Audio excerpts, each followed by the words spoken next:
So you enjoy being collaborative. There are certain films that you've collaborated on with filmmakers. I was interested to hear a lot of the great moments that that you were involved with films were ideas that actually came out of the collaborative process. Did I sit around claiming you didn't ownership? You didn't say it that way, but I would get the stories out of you little by little over the course of the thing. Sometimes we would pick your brain about stories, like the Ewoks were your idea, right?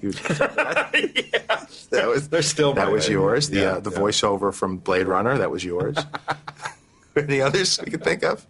No, these are not the good ones. Those aren't the ones? No, they're not the good ones. Do you want to talk about Kirsch for a minute? Because we lost him not long ago, and you had said, I remember we were the sweetest guy. You were telling me about him before he passed, and you had a lot of great things to say, and a lot of those great moments from Empire Strikes Back. It sounded like he was very open. Well, there was one moment in particular, George Lucas was a powerful producer at the time. Directed the first one, and Kirshner was now directing the second one. And there was a moment in it when Han Solo was about to be cast into a object later to be purchased by Kurtzman and Hortzy. They frozen into carbonite. And finally the princess reveals her great love for him, and her line is, "I love you." And George had artfully contrived for Han Solo to say, "I love you too." Right. No, not for you. Well, I thought it was a lost opportunity. Yeah, sure. I mean, this character never behaved so unabashedly emotional and conventional before, and I thought, are we pissing away this great opportunity for the character? You want your badasses to be a badass to the end. You want them to go down the way they lived. So I said, what's the last thing a woman wants to hear when she says, "I love you"? She says, "I love you," and I say, "I know." Right. And so we shot. You shot one like that, right? Well, we shot one, just for protection, where I spoke the line as written. And George, I think that this is fair enough to say, he went apeshit. He thought it was horrible and that it would get a bad laugh. So I was obliged to sit next to him when he tested it for the first screening. There was a laugh, but it was a laugh of recognition. And so he generously let it. Well, that says a lot, too, that somebody could recognize that and see that. And I think that's, honestly, that's the art of what I think a good director, or in that case producer, does, is stay open, because inevitably the scene you love the most, the line you love the most, is the one that's going to ruin the movie, and you can't be stuck to it. Is your impression of the film different or similar from what you had anticipated based on us filming it? I was not surprised at all. I wasn't surprised by anything that I saw, because I had a pretty clear understanding from the discussions that we had and from the clarity of your control of the tone and the piece. I knew what it was going to be. And so it was the same. I saw pretty much what I had expected. I'm so glad that we shot it in the old-fashioned 2D, anamorphic way. We did tests. We did 2 days of 3D tests, because I didn't, if we were going to shoot 3D, I want to shoot it in 3D, not convert. I felt pretty strongly about that. And what's amazing about it, I'm a fan of 3D. I like it when it's done well, but again, it's not for everything. When we shot our explosions, like in the town attack, and we did a test on that, what's interesting is it actually pulls the action further away from you. And with 2D, you don't know how far something is.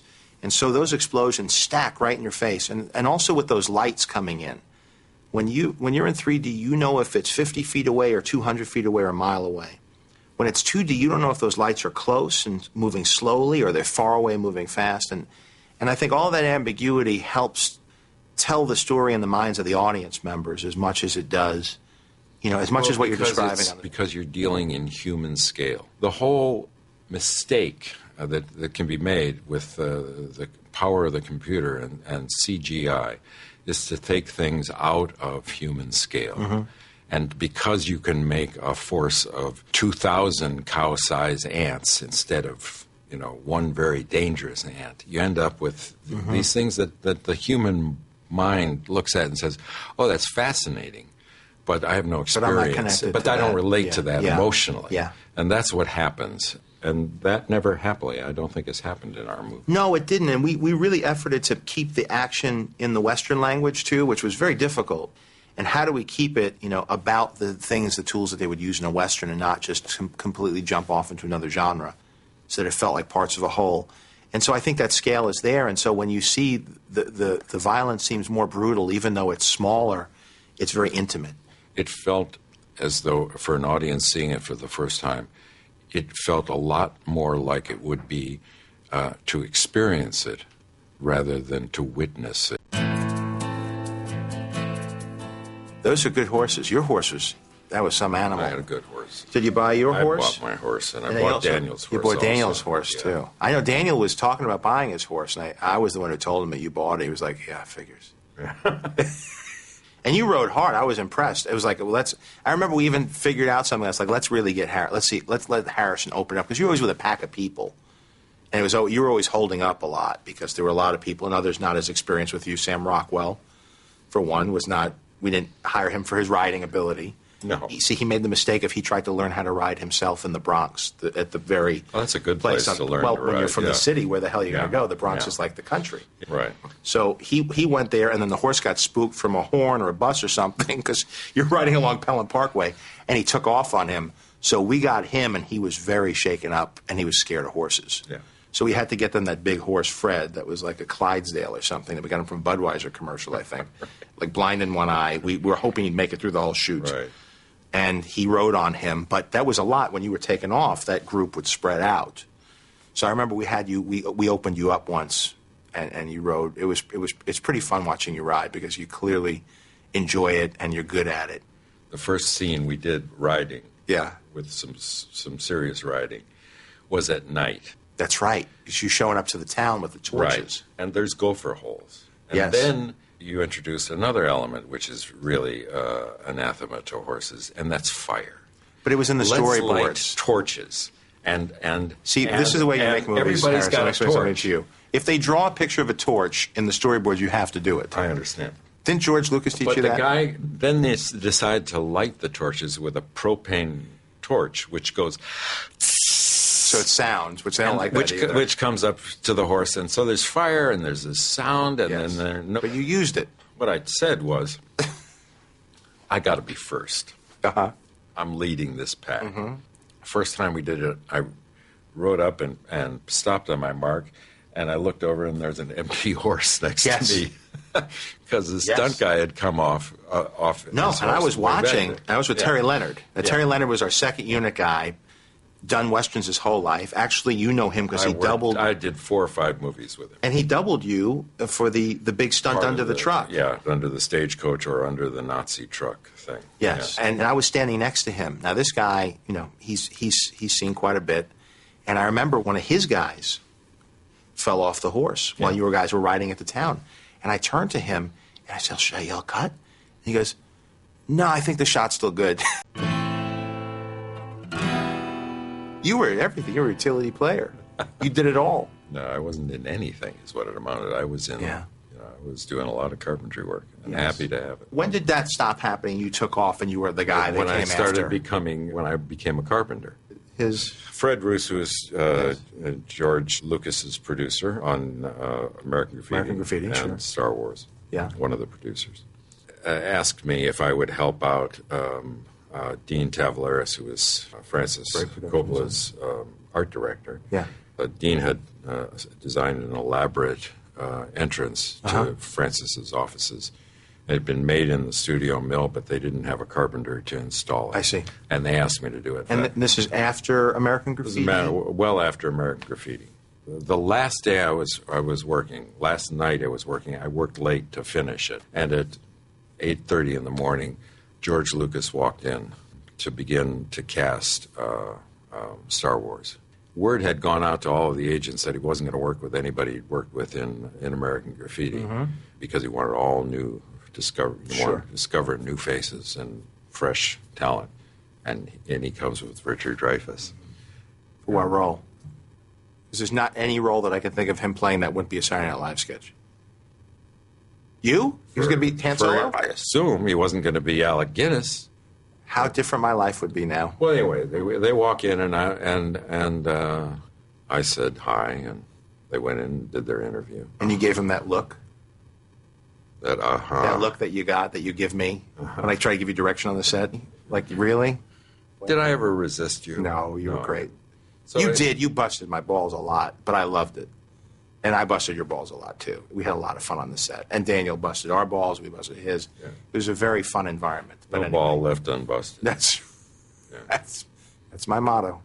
So anyway, he walks in with Richard Dreyfuss. Anyway,